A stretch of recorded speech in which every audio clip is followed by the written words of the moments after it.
Hello friends, welcome to my channel coaching on the home.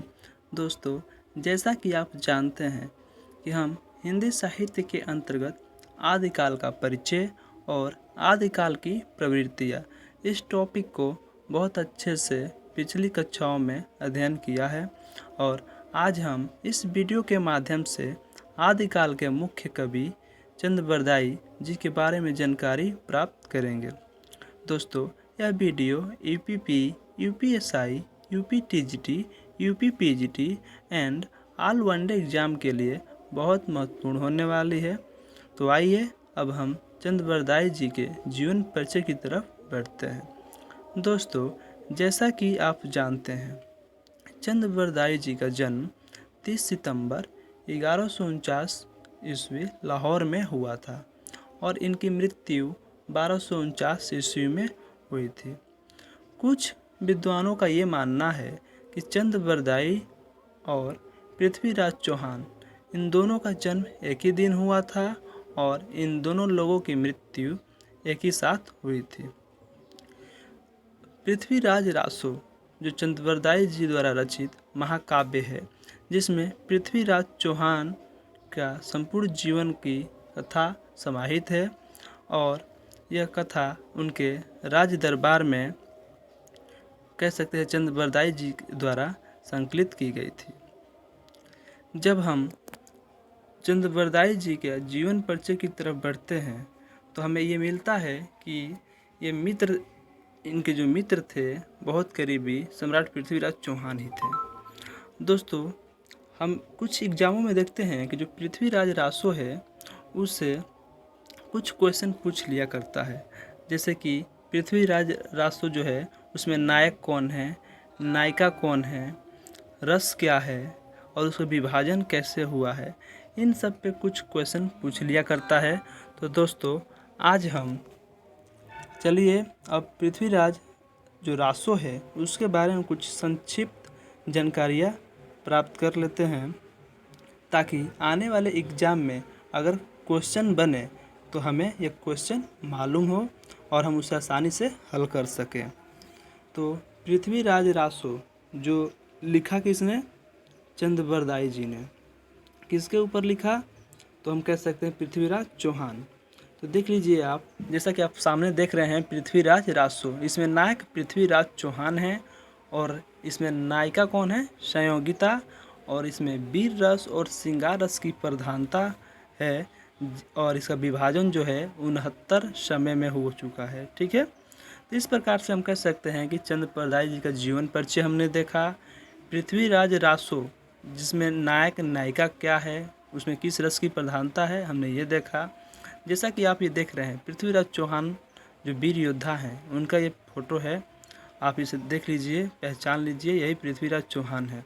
और यह photo बताती है कि जब जयचंद्र की पुत्री है जिसको पृथ्वीराज चौहान उसके स्वयंवर से उठा लाते हैं, ऐसा इतिहास कहता है।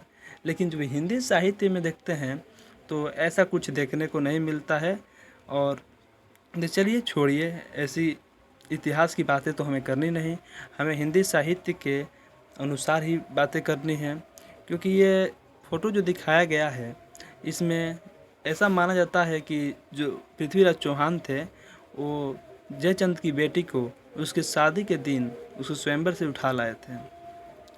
तो आइए हम पृथ्वीराज चौहान के बारे में जानकारी तो प्राप्त कर ही लेंगे, लेकिन कुछ एक पंक्ति है जो हम कह सकते हैं चंद्रबरदाई जी के है कि 4 बास 24 गज अंगुल अष्ट प्रमाण ता ऊपर सुल्तान है मत चूके चौहान।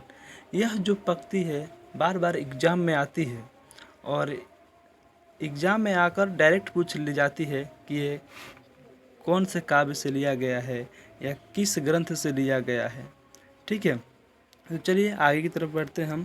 तो 1875 ईस्वी में बुलर महोदय कश्मीर गए, जहां उन्होंने जयानक भट्ट द्वारा रचित पृथ्वीराज विजय ग्रंथ मिला और इस ग्रंथ के आधार पर बुलर महोदय ने पृथ्वीराज रासो को एक अप्रमाणिक ग्रंथ घोषित किया, क्योंकि उनका मानना था कि जो जयानक भट्ट द्वारा रचित पृथ्वीराज विजय ग्रंथ है उसमें चंद्रबरदाई जी का वर्णन ही नहीं है कहीं। तो फिर यह क्या है? अप्रमाणिक ग्रंथ है। तो अब पृथ्वीराज रासो को लेकर विद्वानों में 3 मत उभरे, और 3 मत कौन कौन से थे? तो कुछ लोग जो पृथ्वीराज रासो को अप्रमाणिक मानने वाले थे, कुछ थे जो पृथ्वीराज रासो को प्रमाणिक मानने वाले थे, और कुछ लोग ऐसे भी थे जो पृथ्वीराज रासो को अर्ध प्रमाणिक मान रहे थे।